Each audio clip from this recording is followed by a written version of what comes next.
maganda ito na precedent. Alam niyo yung parang anecdote tungkol sa chismis, yung um, pag may kinalat ka, sinaboy mo sa hangin o nagkalat ka ng papel na tinangay na ng hangin, hindi mo na mababalik lahat ng kinalat nyo, lalong-lalo na kung ang pag sinaboy mo ay parang alikabok. So, ganun din ang reputasyon ng isang tao kapag pinagkalat mo isang bagay na pribadong-pribado, mahirap nang ibalik ang pagkakatiwala sa kanila. Sa ating saligang batas, nakikita natin na may right to privacy ang bawat mamamayan. Hindi po naiiba ang vice-presidente, may karapatan siya sa kanyang privacy. Pero ang nangyari dito ay may mga nilabas na impormasyon na maliwanag na labag doon sa batas na nagpoprotekta ng privacy ng impormasyon na yon.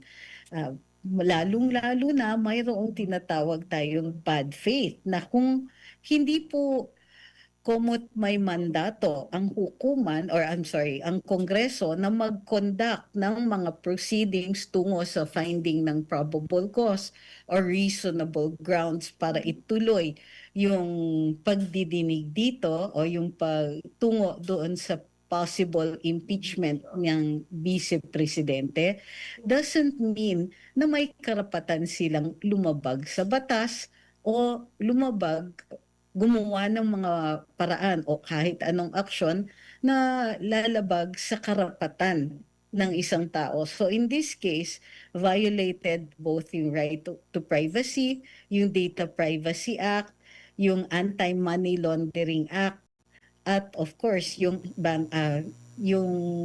kanyang mga other rights pertinent to that.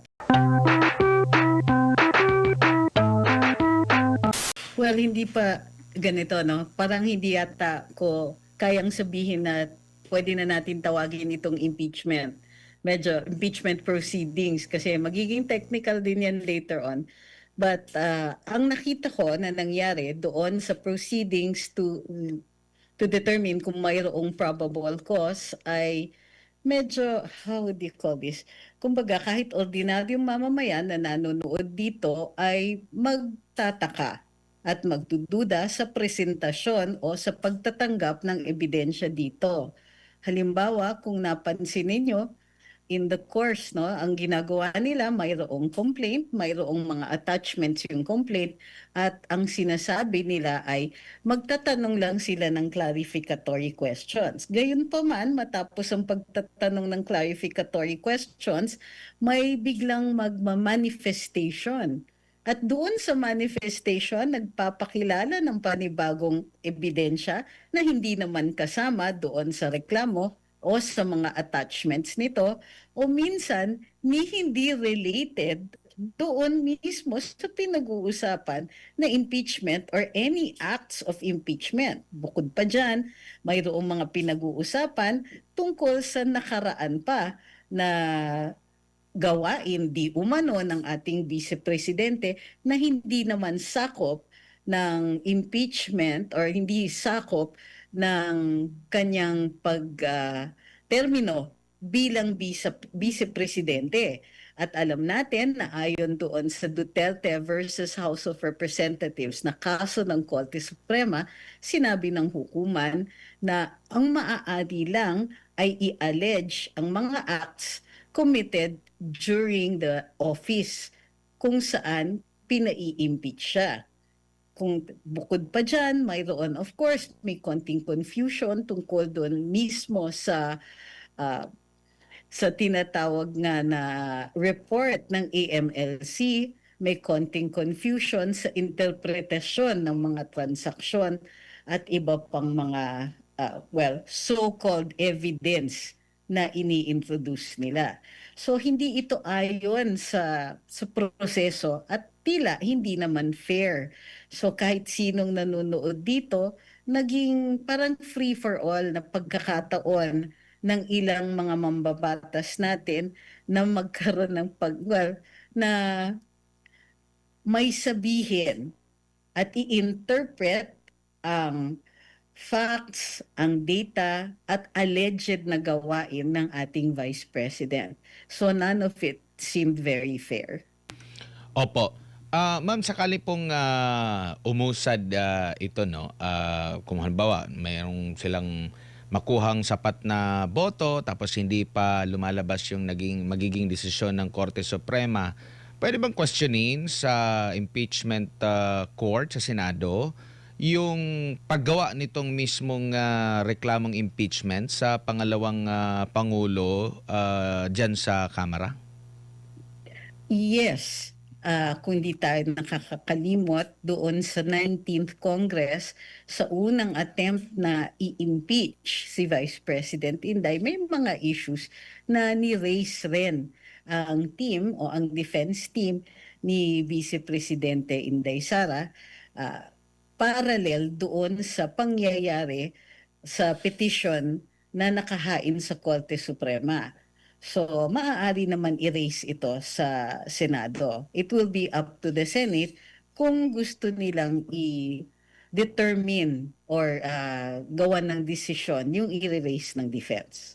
Opo. Ano naman po yung magagamit doon sa recent na decision po ng Korte Suprema?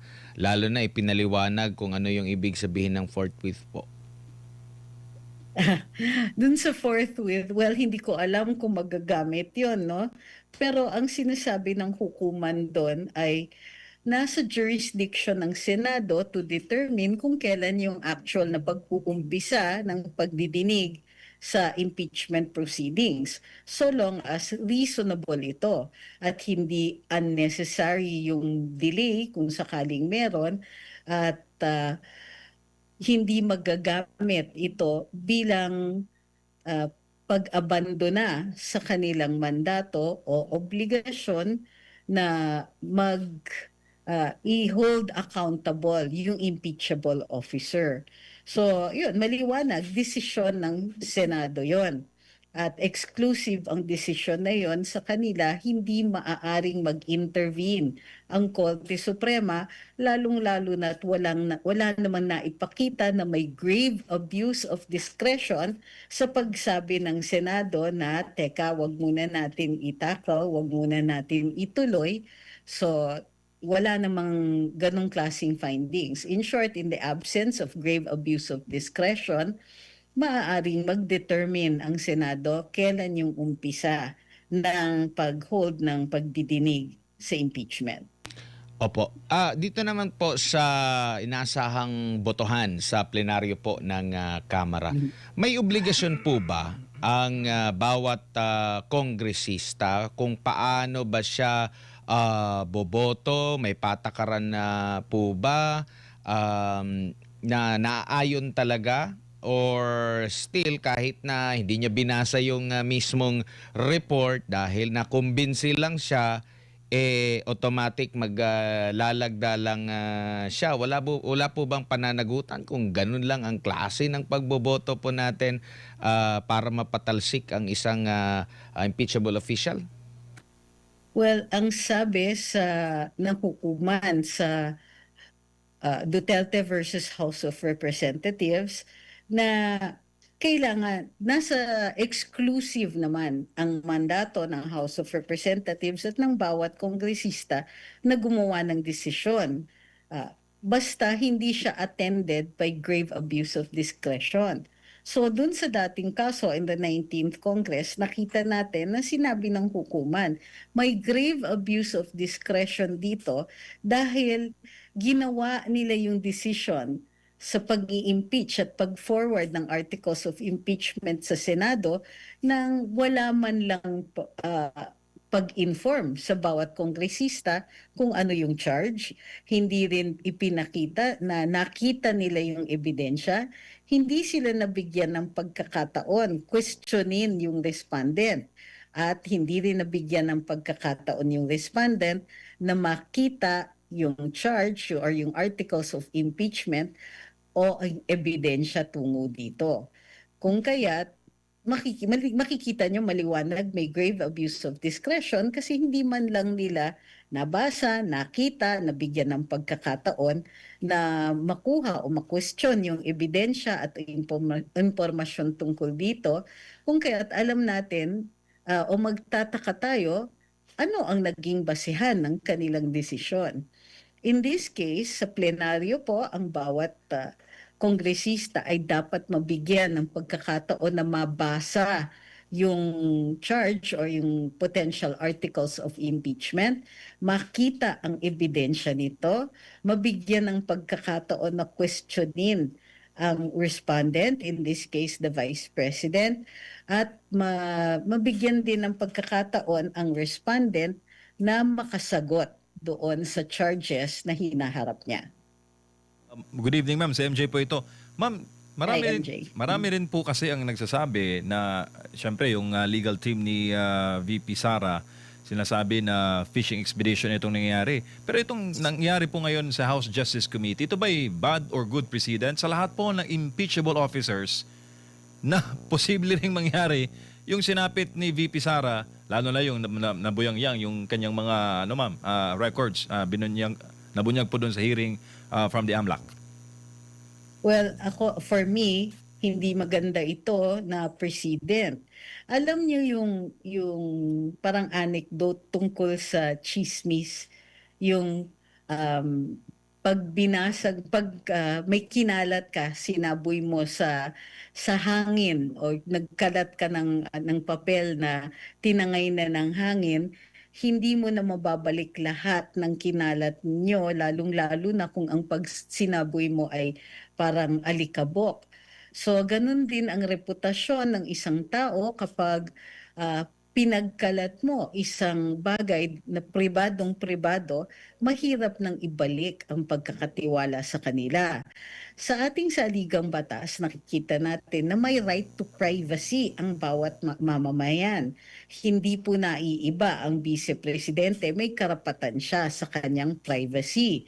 Pero ang nangyari dito ay may mga nilabas na impormasyon na maliwanag na labag doon sa batas na nagpoprotekta ng privacy ng impormasyon na yon.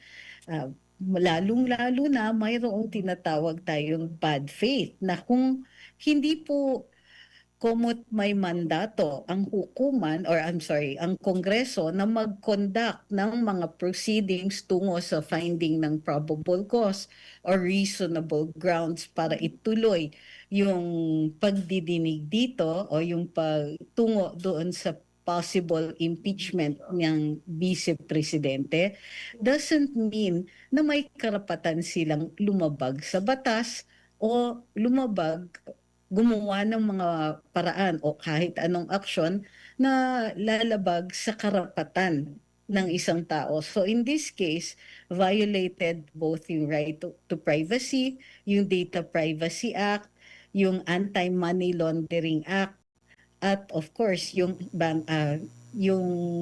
kanyang mga other rights pertinent to that. Hindi lang yun, pati yung asawa niya, mayroong mga dokumento na inilahad at kinumentuhan pa ng mga mambabatas natin.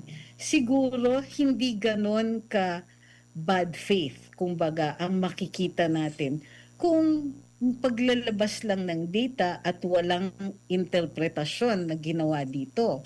So, ang nakita natin, may mga interpretasyon under the guise of manifestations na ginagamit itong mga dokumento o mga data o information tungkol sa vice-presidente na in many cases ay napaka-misleading.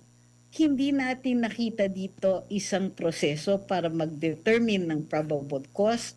Ang nakita natin dito ay yung outright character assassination ng ating vice-presidente who is protected like any other citizen dito sa bansa. Tingin mo, ma'am, itong ganito katindi na persecution per se kay VP lang gagana at hindi para po sa iba pa ng mga impeachable officers na nasa roster?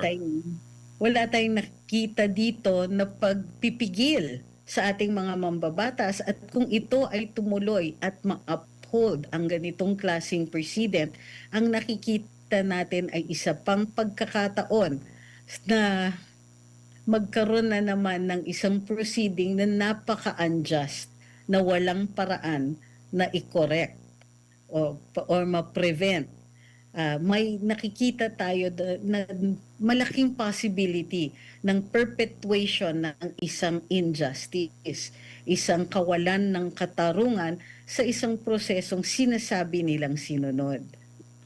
Ma'am, meron kasi mga development ngayon na that would lead to a possible arrest of the Vice President. Possible ba yun, ma'am? Wala ba siyang immunity from suit, yung mga vice-presidente? Wala po kasi hindi nakasaad sa saligang batas katulad dun sa ating Pangulo. Gayon po man, maaari nating i-test yan or maaaring dalhin ang kontrobersiyang ito sa ating Korte Suprema. Kasi parang at tawag dito, conundrum or parang may salungat-salungat kung impeachable officer ang vice-presidente pero wala naman siyang immunity from suit. So ibig sabihin, magkakaroon ng senaryo na hindi nga siya natatanggal sa opisina pero nakukulong siya. Or the other way around, natanggal siya for a matter that is not even criminal in nature. Pinoprotektahan natin ang mga impeachable officers, lalong-lalo na sa mga katulad ng presidente at vice-presidente dahil sila po ay may mandato direkta galing sa taong bayan. So hindi natin basta-basta maaari silang itanggalin sa pwesto, and for the most part, protektado dapat sila from unnecessary procedures na masasalungat yung mandato na binigay ng taong bayan. Pero dito ang nakikita natin ay isang malaking pagkukulang sa ating batas na tuloy-tuloy maprotektahan ang isang tao, lalo-lalo na katulad ni Vice Presidente na resounding ang mandato na galing galing from the people. Opo, the most voted candidate in the 2022 elections. Si VP Inday. Pero nakakalungkot pala, ma'am, no? There's a possibility kasi sa mga balita ngayon, ma'am, may criminal case daw tapos parang nasa proseso na at parang may soft landing na ng possible arrest. Ma'am, laban sa VP. Well, kailangan pa rin susunod, no? Ang arrest ay kailangan ay protektado lahat tayo, lahat ng mga mamamayan sa na hindi maaaring matanggal ang ating kalayaan ng walang due process. So an arrest and possible incarceration kailangan susunod sa proseso. Anong ibig sabihin nito? Kung criminal in nature, kailangan may determination of probable cause at base dun sa bagong standard ng Department of Justice, reasonable certainty of conviction yung dapat ebidensya dito. So without that at without absent any process of determining probable cause doon sa piskalya katulad ng nakasaad sa ating batas, hindi maaaring maaresto at ma-detain. Now fortunately, ang nakikita natin ditong mga kaso ay bailable. So far, yung mga naririnig natin na possible cases, lalong-lalo na yung dininig dito sa Kongreso, narinig natin may possible sedition or inciting to sedition. Lahat po ito ay bailable. So, hindi rin maaaring arestuhin at i-deny ng bail ang vice-presidente ng hindi sumusunod sa mga patakaran ng ating saligang batas. Bago lang po si partner Admar, ma'am, political speaking, ma'am, and sa usapin po ng communications, pag natuloy po yung pag-aresto kay VP, anong messaging, ma'am, pinapadala niyan sa masang Pilipino? Nako, ibig sabihin mas malakas ang ilang mga mambabatas kaysa sa taong bayan na nakakapagbigay ng mandato sa isang opisyales na dapat pinoprotektahan like any other citizen.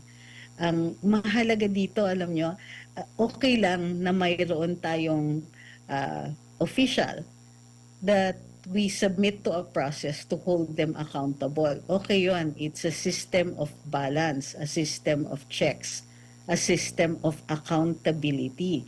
Pero kapag mismong taong bayan ay nakakakita ng injustice na ginagawa sa isang mataas na opisyal na binigyan nga natin ng mandato, then yung possibility na mangyayari ito o yung possibility of lesser injustices or injustices being committed on people not quite as powerful as the Vice President ay becomes real.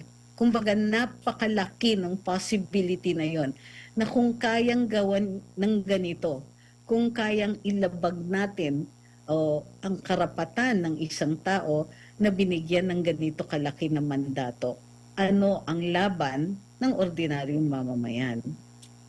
Opo. Ma'am, meron po ba kayong nakikitang double standard sa treatment ng impeachment na reklamo laban sa Vice Presidente at Presidente po? Well, kitang-kita naman yan doon sa proceedings sa Committee on Justice, no? Pagdating doon sa ating Pangulo, napaka-stricto ng interpretasyon ng procedure. Pati doon sa mga requirements, napaka-stricto ng committee.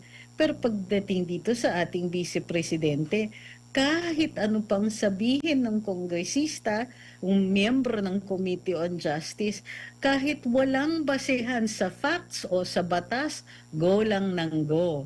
So nakikita natin na protektado masyado ang ating Pangulo, samantalang si VP ay hinayaan lang na parang nilalatigo siya in public at walang nagpipigil sa ating mga mambabatas. Tuloy-tuloy ang pang-iinsulto, tuloy-tuloy ang mga so-called manifestations na napakanipis na ng relasyon nito sa mga facts na ina-allege tungo sa mga charges sa kanya. Nakakaawa sa totoo lang, masyadong kumbaga, nakita natin na pagdating pala sa isang determinadong grupo ng mga tao na desididong gumawa ng kasamaan, walang magagawa ang ordinaryong mamamayan para mapigil ito. Opo, lipat lang po ako ng topic, ma'am. Comment nyo lang po doon sa recent na pahayag ni dating Speaker Martin Romualdez. Ano po yung basa nyo rito? Magkakalaglagan na po ba? Yung recent na pahayag, ito ba yung nagsasabi siya na Hindi siya mastermind. hindi siya mag-isa? Oo. Or hindi siya mag-isa? Opo. Kung sakaling he goes down, he's not going down alone? Opo. At hindi siya ang mastermind? Okay. Well, sinasabi nga niya, hindi lang na hindi siya ang mastermind, ano? Mayroong ibang mga involved at malaki ang involvement ng executive. Huwag na tayong magkunwari, maingat lang siya sa kanyang salita, pero alam natin na ang tinutukoy na niya dito ay ang kanyang pinsan at possibly yung asawa nito, yung asawa ng pinsan niya. Kumbaga, well, para sa akin, this is quite explosive. Kumbaga, unang-una nakita natin no, namayat na yung dating speaker. Nakikita natin na stressful ito para sa kanya, kung gaya't there's no reason to believe na kunwari na lang itong mga charges sa kanya. Alam natin, seryoso ang charges laban sa kanya at para siya magsalita ng ganon, para siya ay magpahiwatig tungkol sa executive na mayroong kasalanan o posibleng mas malaki ang kasalanan pagdating sa graft and corruption or possible plunder, well, kumbaga, nakikita natin it's real, it's happening. And ewan ko, para sa akin, medyo may konting excitement dito. Not because may mga nasasaktan, pero malaki ang possibility that we might actually find out the truth dito sa likod ng korupsyon, ng sinasabing massive corruption sa loob ng Administrasyong Marcos. Opo. Dito naman tayo sa sinasabing ipa-file daw na kaso na di umano'y hinugot doon sa naging testimonya ni Guteza. Kung ginamit na ito, maaari na ba talagang imbestigahan muli, salain muli si Guteza? Isama na kasi nagko-corroborate yung sa 18 Brave 18, attorney. Ay, oo. Sa paggamit ng affidavit ni Gutesa bilang ebidensya laban kay kay former House Speaker Martin Romualdez, binibigyan ng credibility kumbaga ang affidavit na ito. Pero warning ko lang, medyo limitado ang pagpepresenta ng affidavit ni Mr. Gutesa. Ultimately, kakailanganin kapag ito ay umabot sa hukuman sa Sandigan Bayan, kakailanganin yung testimonya ni Mr. Gutesa mismo dito sa upang not only to authenticate para maging available siya for cross-examination by the defense. Kung hindi po siya makapagpapakita at hindi siya ma-cross-examine, malaki ang possibility na mabaliwala ang kanyang affidavit. Pero sa pagbubukas din ng investigasyon tungkol dito sa nangyari sa recantation, so-called recantation ni Mr. Gutesa, ibang usapan yan. Tingin ko, it merits now a manhunt. Nasaan ba si Mr. Gutesa? Kailangan nasa public interest na po natin na siguraduhin na makagawa siya o makaharap siya sa hukuman, magbigay ng testigo dun sa so-called recantation niya at i-explain o i-narrate sa taong bayan at sa for the record kung anong nangyari sa kanya at sino-sino yung mga taong involved sa pagpapatahimik sa kanya. Medyo, how do you call this? Exciting is no longer the word. Medyo suspenseful po ang mga possible na mangyayari dito. Opo, at ito ring yung pagbibigay diinan nila ngayon, kasi dati laging ini-invoke yung interparliamentary courtesy kaya hindi naimbita doon or naimbitahan nila pero hindi nila mapuwersa na dumalo ang dating speaker during that time, pati si dating congressman Zaldico. Pero ngayon parang na sila, parang atat na sila na maimbitahan talaga, masala doon sa investigasyon ng Senate Blue Ribbon, attorney. Tila gano'n na nga ang nangyayari. Nagbabago nga talaga ang ihip ng hangin pala, So habang tumatagal din, nakikita natin na yung mga dating sinasabi na ay walang mangyayari dyan. O itong mga opisyalis natin, puro bendalo na lang. Minsan-minsan pala may nangyayari na para sa benepisyo ng taong bayan. Well, I hope matuloy lahat ng ito. I hope na walang mangyayari para muli maharang yung mga procedures o yung mga pangyayari na makakatulong sa pag-locate natin sa pagkukumpleto ng kaalaman natin kung paano na-carry out yung ganitong klaseng plunder. Plunder na talaga tawagin natin kasi bilyones na ang pinag-uusapan dito. Kung paano nangyari yon, kung paano na-carry out yung mga ganito at kung sino-sino ang dapat managot sa pinakamalaking pagnanakaw sa kabanang bayan.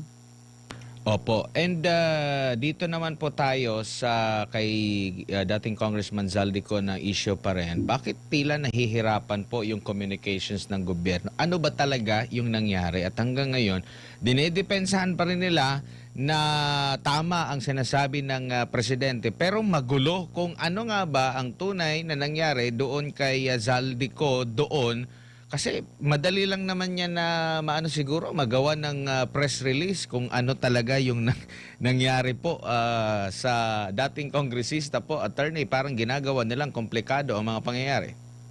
Comedy ang nakita natin nangyari dito. Ito maliwanag na base dun sa mga reports, ang nangyari ay si Mr. Ko ay natigil nga doon sa pagtatawid sa Czech Republic. Siguro may kulang sa kanyang mga dokumento o kaya nagkaroon ng konting issue doon sa pagtigil sa kanya ay immediately in-inform naman ang mga autoridad sa Pilipinas, in-inform din ang pinakamalapit na embassy ng Pilipinas.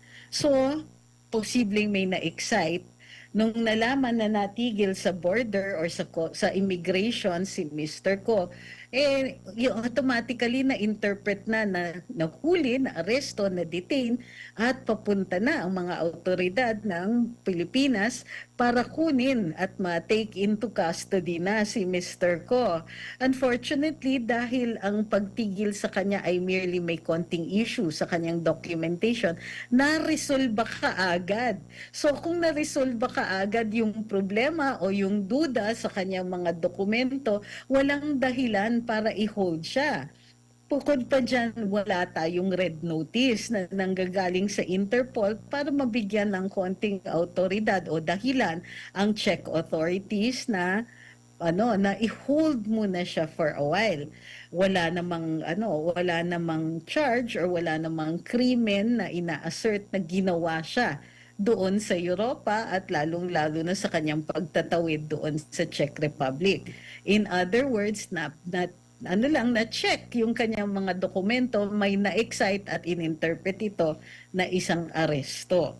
So, ang naalam lang, kumbaga, ang pinaka naging revelasyon lang dito ay tumawid pala siya doon sa Czech Republic at may lumabas, hindi pa natin na-verify ito, na tila nag-apply daw ng asylum si Mr. Ko sa France.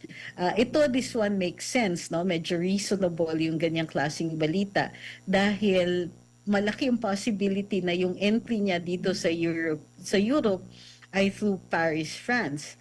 At ayon doon sa rules ng pag-seek ng asylum, doon mo gagawin dapat sa iyong entry into the European Union. So, but apart from that, comics or comedy lang ang nangyari at ang pinaka-comedy ay dito sa gobyernong Pilipinas. Ngayon, paano nila i-correct? Nakakatawa kasi dun sa interview kay Acting Secretary Eric Vida ng Department of Justice, tila napakaingat, overly maingat siya sa paggamit ng mga salita na napansin din ng mga tao tuloy. Bakit ayaw mong sabihin na he is free? Una sinabi, he is not detained.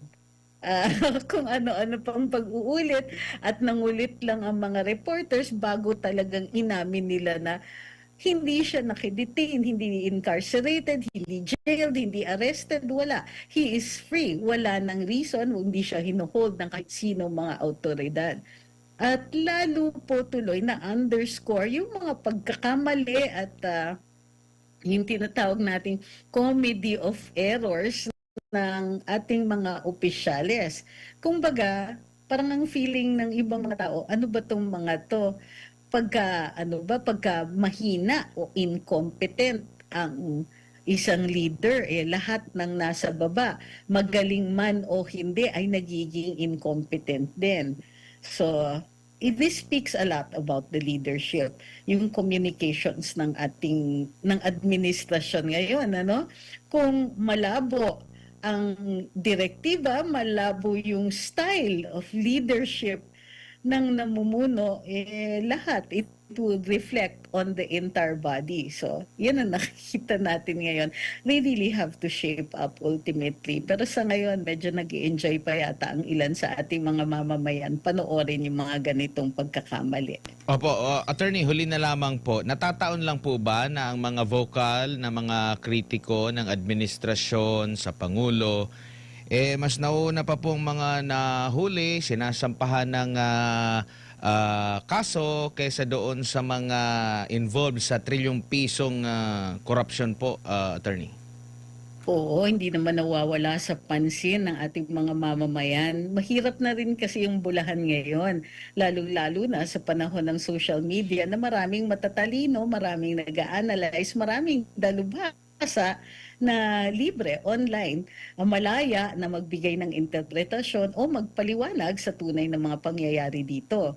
So, in view of the availability of information at sa dami ng mga taong maaaring nakakakita o nakakatingin ng mga detalye, hindi nga malayong mangyari na mauuna talaga ang mga dalubhasa in the vast population of netizens.